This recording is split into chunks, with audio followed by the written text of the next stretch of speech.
You can leave a religion, but the religion doesn't always leave you. You haven't believed in hell for years, but your body still reacts like it's real. Today, I'm going to show you 3 hidden ways your old faith is still controlling your brain, even if you think you're completely free. And here's the part that may still fool you. It doesn't show up as religion anymore. It shows up as your conscience, your anxiety, your hesitation, your need to be certain before you're comfortable. You think you outgrew it, but some of those old rules are still running in the background, not as doctrine, just as habits you never realized weren't yours. And if you've ever wondered why you still feel guilty for things you don't even believe are wrong, or why you second guess yourself when nobody's judging you, this video is going to make a lot of things click. Let's talk about it.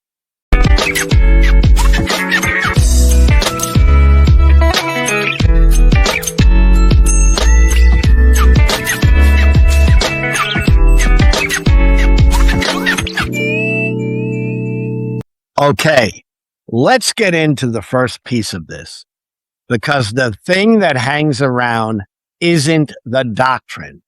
It's that old voice in your head that never went away. It's the voice that still talks to you like someone's watching, still corrects you, still makes you hesitate before you do something that's completely harmless. It still makes you feel guilty before you even know why. And here's what most people never realize. That voice doesn't show up as religion anymore.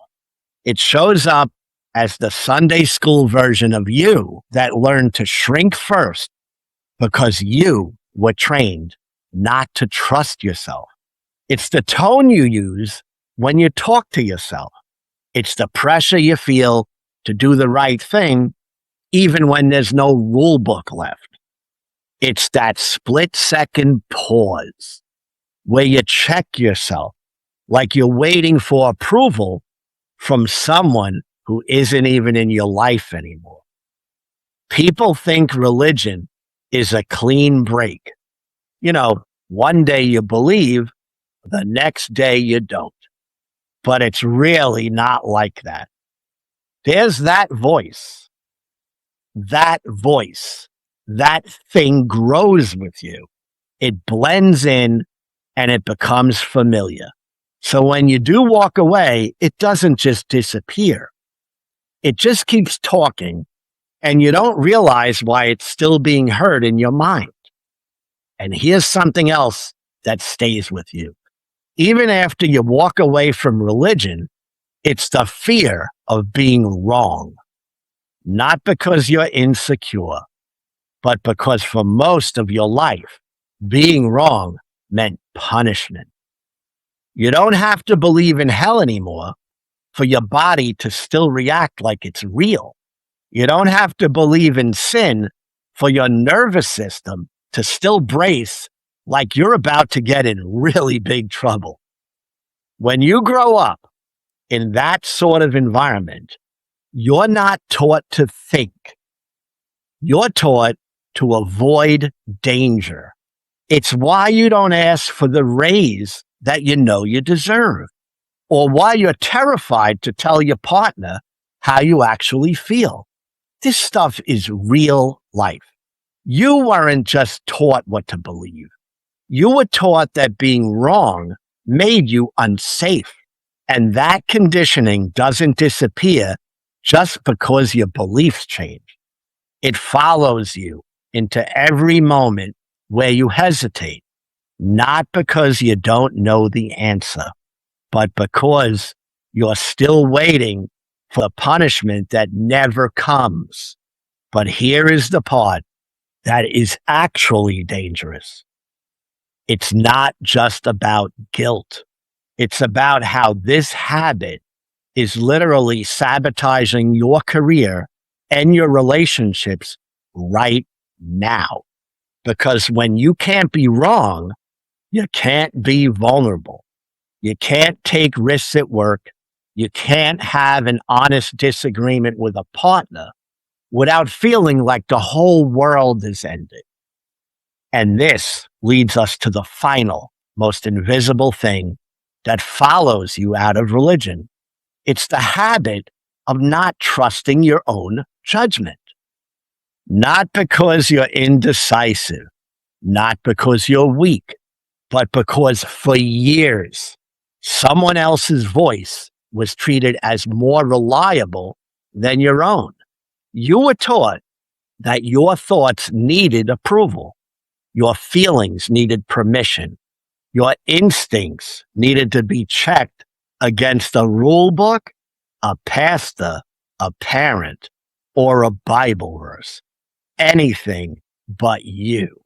So now, even as an adult, you second guess yourself before you even finish the thought.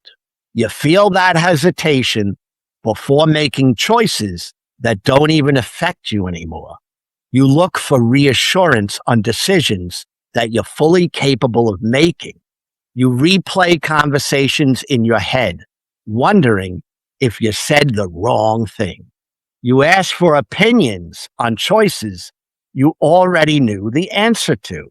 And here's the part that hits the hardest. You weren't taught to trust yourself. You were taught to doubt yourself first. That becomes a habit, a reflex, a type of default setting. So even when you leave the belief system, you carry the training. You still carry the instinct to defer. You still carry the feeling that your own judgment is somehow unreliable unless someone else validates it. That's not a flaw in you. It's just an old habit that you were forced to learn. Once you see it, you can finally start to break it. And here's the thing that you start to realize once you leave religion. Your mind doesn't reset just because your beliefs do. Those old patterns don't disappear on their own. They don't fade with time, and they don't go away just because you're free now. They have to be replaced. Leaving religion is just the starting point. And the way you replace them is actually pretty simple. Not easy, but simple. You start noticing the voice instead of obeying it. That's the first step. Not fighting it, not arguing with it, just recognizing, oh, that's the old training talking. Then you do something even more important. You practice trusting yourself in very small ways. Tiny decisions, low stakes choices, moments where nothing bad will happen if you do get it wrong. You build the muscle that you were never allowed to use. And the more you do that, the quieter the old voice gets. The less power the fear has, the more familiar your own judgment starts to feel. And eventually, you stop living like someone is watching you. You stop bracing for punishment that isn't coming. You stop doubting yourself by default. You start becoming a person who trusts their own mind. You start becoming whole again. Not because someone gave you permission, not because a system told you that you're allowed to, but because you finally realized something that should have been true your whole life. You were always capable. You were always enough. You were always allowed to think for yourself. You just weren't taught how. Now you are. Now, if you do like this type of content, please like, subscribe, and comment. I always want to hear from you, and I answer every single comment personally. And also, you can click that notification bell. It really does make a difference. And one last thing, for those of you who may want to support my channel in a very small financial way, you can buy me a coffee. That link is in the description. Until next time, folks, think rationally, trust yourself, and be happy.